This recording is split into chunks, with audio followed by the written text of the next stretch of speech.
Bapak Ibu, saudara-saudari, ada seorang ibu yang mempunyai seorang anak yang sakit keras, dan hampir tiap malam ia berdoa dengan tangisan, "Tuhan, kalau Engkau sembuhkan anak saya janji akan berjalan kaki ke gereja setiap hari, setiap tahun.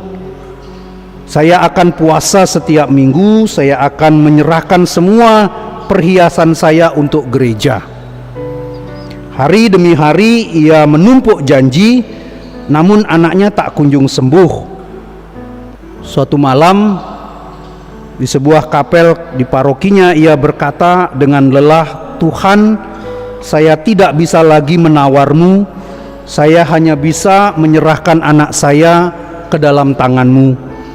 Kalau Engkau mau menyembuhkan dia, saya bersyukur. Kalau Engkau mau memanggil dia pulang ke rumah-Mu, saya percaya Engkau akan menguatkan saya." Saudara, ketika dia berhenti menukar doa dengan janji, barulah hatinya menemukan damai. Anaknya pulih perlahan, tetapi yang lebih penting, sang ibu disembuhkan dari pola iman yang transaksional. Allah tidak ingin kita membeli rahmat-Nya. Dia ingin kita hidup dalam kepercayaan dan kasih. Saudara-saudari yang dikasihi Tuhan, kita pun seringkali hidup dalam semangat yang hampir sama.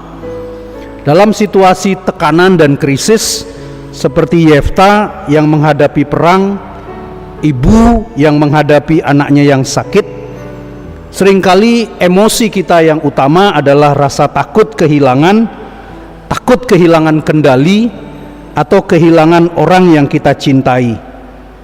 Lalu naluri kita untuk mengontrol atau memperbaiki situasi dengan pikiran, jika saya melakukan ini, Allah pasti akan menolong saya.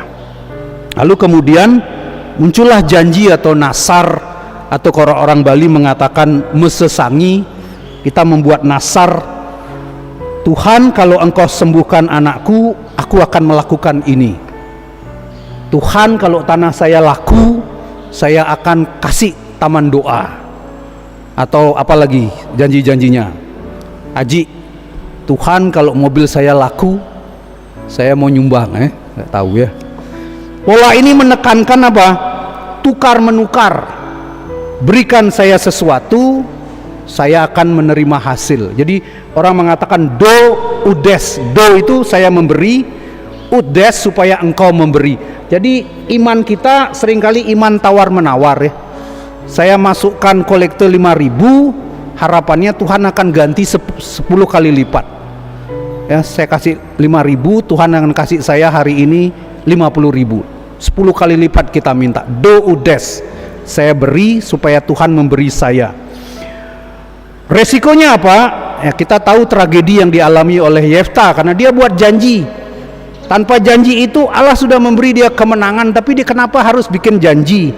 Siapapun yang keluar saat ini yang akan menyongsong pertama keluar dari kota menyambut, dia akan saya persembahkan. Yang keluar ternyata anaknya satu-satunya perempuan.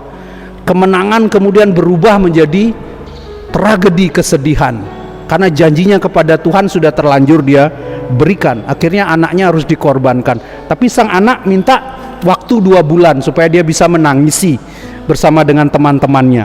Lalu dia dikorbankan oleh ayahnya. Tekanan emosional ibu ini merasa terjebak dalam janji yang berat. Kemudian iman menjadi beban atau salah arah. Maka saudara-saudari, kita perlu menyadari Allah tidak bisa dipaksa dengan janji manusia. Percaya pada rahmat Allah itu sudah cukup. Kita harus mengalihkan fokus dari kontrol kepada penyerahan iman. Menyadari doa bukan transaksi, tapi dialog dan penyerahan. Kita seringkali kalau sudah doa novena 9 kali, Tuhan harus pasti akan mengabulkan. Ya, itu iman kita. Tapi kalau Tuhan tidak kabulkan, kemudian kita mutung, kita ngambul. Menyikapi hasil dengan ketenangan apapun, itu yang paling penting. Jadi kita tidak mengontrol hasilnya. Tuhan mau memberi apa, kita hanya berdoa supaya hati kita siap untuk menerima. Perjamuan nikah itu sebuah undangan kepada siapapun. Orang-orang yang diundang merasa tidak layak, tetapi Tuhan kemudian mengundang siapapun. Tapi masih ada satu syarat, yaitu pakaian pesta. Tuhan masih mengharapkan kita untuk berdandan, dalam arti apa? Melakukan kebaikan. Pakaian pesta itu simbol standar dari seorang Yahudi. Hidupnya juga harus didandani dengan kebaikan dan cinta kasih untuk bisa mengambil bagian dalam hubungan dengan Tuhan itu. Mari kita hening sejenak, kita berdoa agar iman kita bukan iman yang transaksi, jual beli dengan Tuhan. Tuhan tidak membutuhkan itu semua. Tuhan hanya membutuhkan penyerahan diri dari kita masing-masing.